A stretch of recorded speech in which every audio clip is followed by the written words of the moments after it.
From the eyes of Matthew. They say betrayal doesn't come from your enemies. It comes from the ones you trust with your whole heart. I never understood what that meant until I watched my best friend take the one person I couldn't imagine living without. But I guess I'm getting ahead of myself. Let me start at the beginning. I met Chris in the 7th grade. He was loud, wild, fearless, everything I wasn't.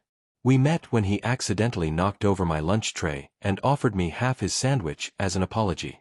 From that moment, we were inseparable. Chris was the kind of guy everyone wanted to be around. Magnetic, charming, a walking party. Me. I was the quieter one. Observant. A little awkward. But with him, I felt seen. Pulled out of my shell. We grew up together. High school parties, broken bones from skateboarding stunts, late-night drives with the windows down and music blasting like we owned the world. He was more than a friend. He was family. And then came her. Elena. I met her at a campus open mic night during sophomore year of college. She was sitting alone, nursing a coffee and scribbling in a little leather notebook. She had this soft presence, like a melody only I could hear. When she smiled at me across the room, I swear time paused. I gathered all the courage I had and sat down beside her. "What are you writing?" I asked. She looked up, her eyes the color of late autumn. Warm, but guarded. "Poetry," she said. "Bad poetry." I laughed. "I doubt that." She smirked. "And you are?" "Matthew. But my friends call me Matt." "Elena," she said, shaking my hand. It wasn't fireworks or explosions. It was something quieter. Like recognition. Chris met her a few weeks later. I brought her to one of our usual hangouts, a small group of friends drinking beer around a bonfire, telling stories and pretending we weren't all terrified of adulthood. He was Chris. Flashing that smile. Making everyone laugh. And Elena smiled back. I didn't think much of it at the time. We dated for 2 years. 2 beautiful, complicated, real years. She made me feel like I was finally enough. Like the quiet parts of me were worth listening to. We'd fall asleep with our fingers intertwined. Share playlists. Write notes on napkins and hide them in each other's books. She loved bookstores and thunderstorms. She hated olives and silence. She made me believe in forever. And Chris. He was always around. Helping us move into our first apartment. Crashing our movie nights. Dropping by, just because. I didn't mind. Not at first. He was my best friend. He was family. And I trusted him. God, I trusted him. There were signs. Small ones. The way Elena would laugh at his jokes just a little too long. The way his eyes lingered on her when he thought I wasn't looking. But love makes you blind. Especially when you've known someone so long you can't imagine them hurting you. So I ignored it. Even when he started texting her more often than he texted me. Even when she started pulling away, slowly, almost imperceptibly. The morning kisses turned into forehead pecks. The conversations shortened. The silences grew heavier. I told myself it was stress. School. Life. But somewhere deep down, a seed of doubt began to grow. One night, Chris and I were drinking at a bar near campus. He was drunk. I wasn't. He leaned back in his chair, staring at the ceiling like it held answers. "She's incredible, man," he said. I raised an eyebrow. "Who?" "Elena," he muttered. I laughed, trying to shake off the chill that ran down my spine. "She is," I said. "I got lucky." He looked at me then. Long hard. "Yeah, you did." I told myself he was just drunk. That he didn't mean anything by it. But I didn't sleep well that night. Then came the night everything cracked. It was late. I came home from work early. The apartment was dark, except for a sliver of light coming from the living room. Voices. Hushed. Too intimate. I crept closer, Heart in my throat. Elena's voice. He doesn't know. Chris. Are you sure about this? Elena. I don't know what I'm doing anymore. My hand gripped the doorframe. My breath caught. Chris again. I can't keep pretending. I stepped into the room. They jumped apart like teenagers caught sneaking out. Elena's eyes went wide. Matt. How long? I asked. No anger in my voice. Just numbness. A terrible, empty stillness. Chris opened his mouth. Closed it. Elena started crying. I didn't wait for an answer. I left. I walked for hours. Through streets I didn't recognize, past houses with warm lights and laughter pouring from their windows. And I wondered how everything that once felt solid had crumbled in an instant. I didn't sleep that night. Didn't eat the next day. I just sat in the park, watching leaves fall like pieces of my life drifting to the ground. The worst part wasn't the betrayal. It was the memory of every moment we'd shared. Knowing that while I was planning our future, they were tearing it apart behind my back. It made me question everything. Had Chris ever truly been my friend? Had Elena ever really loved me? Or was I just convenient? A placeholder until something better, someone more exciting, came along? I moved out the next week. Didn't say goodbye. Didn't leave a note. I packed what I could carry and left the rest behind. Photos. Letters. All of it. Ghosts I no longer had room for. Chris tried calling. Elena sent messages. I ignored them all. If they wanted each other so badly, they could have each other. But they'd have to live with what they did. It's been 3 weeks. The silence is deafening, but I'm learning to sit with it. There's a wound where they both used to be. But wounds heal. Scars form. And I know this isn't the end of my story. There's a silence that doesn't come from the absence of noise. It's heavier. Sharper. Like standing in a room where love used to live and hearing only the echoes of everything that went wrong. That's what those first weeks felt like. Like I was still living in the aftermath of an emotional earthquake. Everything had crumbled, but the dust hadn't settled yet. I rented a small one-bedroom across town. Nothing fancy. Just 4 blank walls, a mattress on the floor, and a mini fridge I forgot to stock most days. I didn't unpack. Didn't decorate. It didn't feel like home. But then again, what did? The first morning alone, I stared at my reflection and didn't recognize the man looking back. Dark circles.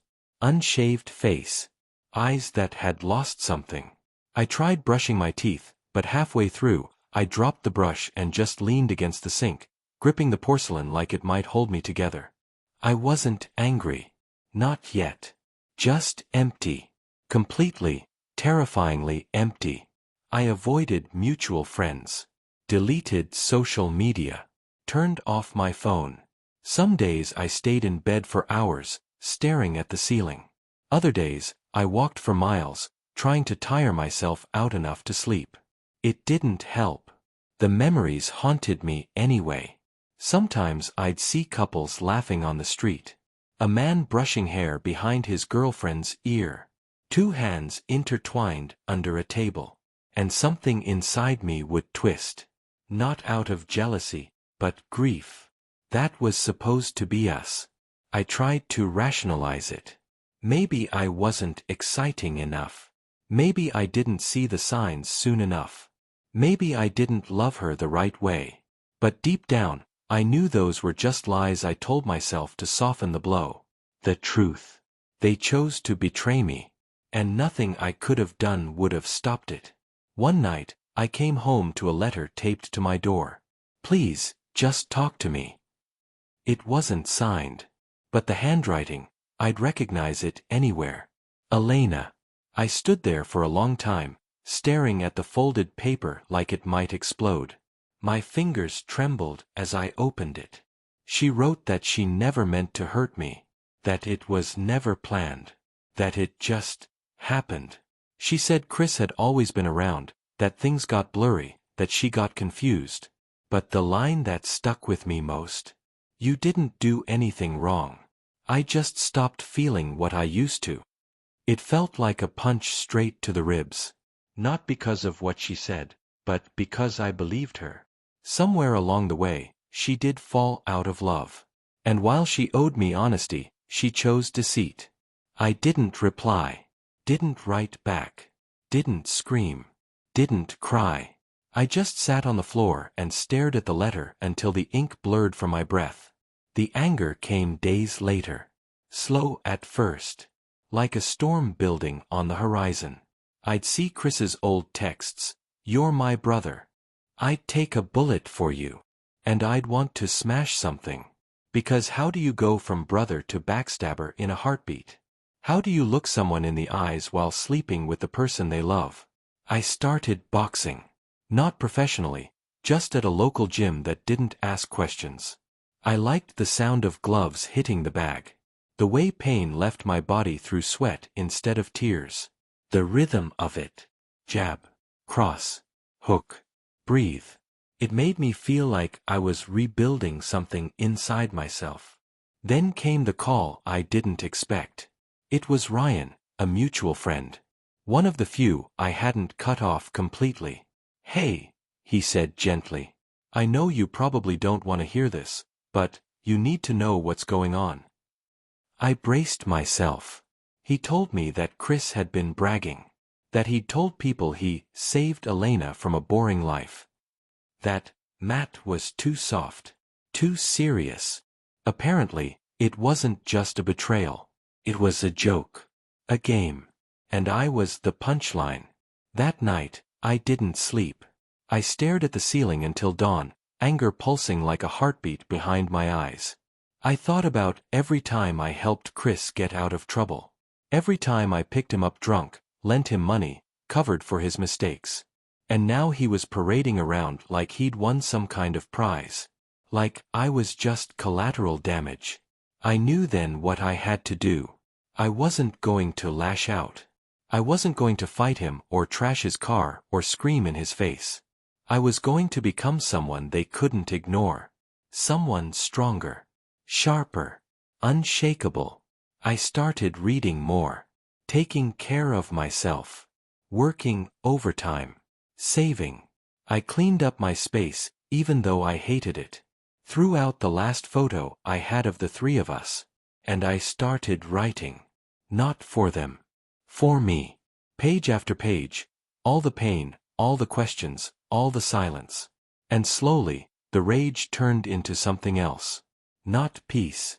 Not yet. But focus. One day, Ryan messaged again. You might want to see this, he wrote. It was a screenshot of a social post. Chris and Elena. Engaged. Engaged. A ring. Smiles. Caption. Everything happens for a reason. I stared at it for a long time. Not because I wanted her back. Not because I still cared about him. But because I realized something. They hadn't stolen anything. What we had wasn't real anymore. And maybe, just maybe, I was the one who got out lucky. Still, something inside me wouldn't settle. A part of me needed closure. Not from them. From myself. That's when the idea formed. Not revenge. Not violence. Just a mirror. Something to show them who they really were. And who I'd become. Not the broken boy they left behind. But the man they never saw coming. The thing about healing is, it doesn't come with a warning. There's no loud moment that tells you, you're okay now. Sometimes, you only realize you've grown when you find yourself standing still in a place that used to hurt, and you feel nothing. But before I got there, I had to walk through fire. After the engagement post, I didn't cry. Didn't scream. I closed the app, made myself a cup of coffee, and stared out the window. And that's when it hit me. I had nothing left to lose. No reputation to defend. No illusions to protect. Only truth. And truth, when you've been through hell, becomes a weapon sharper than vengeance. Chris always feared one thing more than anything, being seen for who he really was. Behind the jokes, the big personality, the constant need for attention, was a boy terrified of being ordinary. And Elena. She hated being alone. Needed validation. Constant reassurance that she was wanted, needed, irreplaceable. Together, they fed off each other's weaknesses like fire feeding on dry wood. And I knew exactly how to expose it, without saying a word. Ryan and I had stayed in quiet contact. He wasn't just a mutual friend anymore, he'd become a mirror I could trust. So when he offered me a chance to speak at a local storytelling event, one that would be live-streamed, public, and attended by a lot of familiar faces, I said yes. Not because I needed to humiliate anyone, but because I needed to speak my truth. To take back my voice. The night of the event, I stood backstage, holding my note cards like they were shields. My hands were cold. My mouth dry. But my heart calm. When I stepped into the light, there were maybe 100 people in the room. Maybe more online. It didn't matter.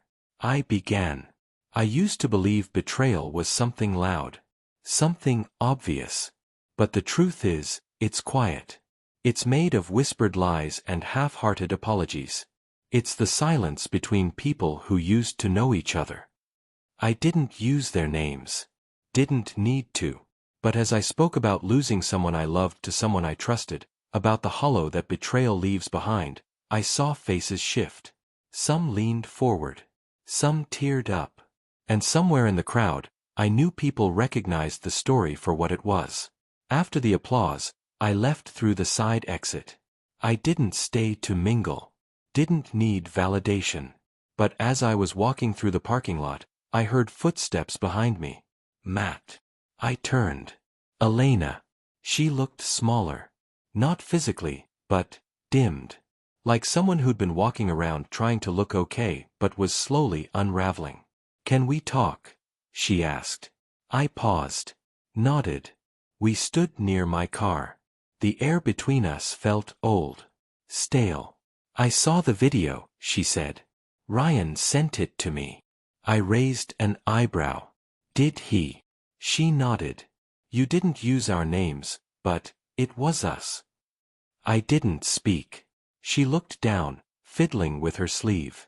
I thought I'd feel justified. Happy. I thought being with him would prove something. That I didn't make a mistake. "And?" I asked. She looked up, eyes glassy. "I miss you." The words should have cracked me open. But they didn't. Because I didn't miss her. Not anymore. I missed the version of her that never really existed. "I'm sorry," she whispered. "For everything." I nodded. "I know." Her lips quivered. "Do you hate me?" I looked at her. Not the girl I once adored. Not the one who laughed with me in bookstores or cried with me over poetry. But the woman who chose someone else. "I don't hate you, Elena," I said. "I just don't know you anymore." And with that, I got in my car. Drove away. Later that week, Chris messaged me. First time in months. "I saw the video. Clever. No apology. No ownership. Just ego." I stared at the screen. Typed. Deleted. Typed again. Truth doesn't need to be clever. It just needs to be heard. I hit send. Then blocked him. That was the last time I ever saw his name light up my screen. Months passed. The ache faded. I got a better job. Started hiking. Met new people. Laughed again. Not the forced kind. Not the hollow mask. Real laughter. The kind that comes when you're no longer bleeding. One spring afternoon, I found myself sitting on a bench overlooking the city skyline. Next to me, a woman I'd met at the gym, Lena. Same name, almost. Different soul. She didn't ask me to fill silence. She just shared it. I told her everything one night. No filters. She didn't flinch. Just took my hand. "I'm glad you didn't let it break you," she whispered. And for the first time, I believed her. There's a freedom in surviving heartbreak. Not just surviving, growing through it. Learning to walk again without limping. You stop chasing closure from the people who hurt you. Because eventually, you realize, you were never the broken one. You were just someone who loved honestly in a world that rewards masks. Now, when people ask me if I regret it all, loving her, trusting him, I smile. Because no, I don't regret loving. I only regret not loving myself sooner. Black Heart, the end.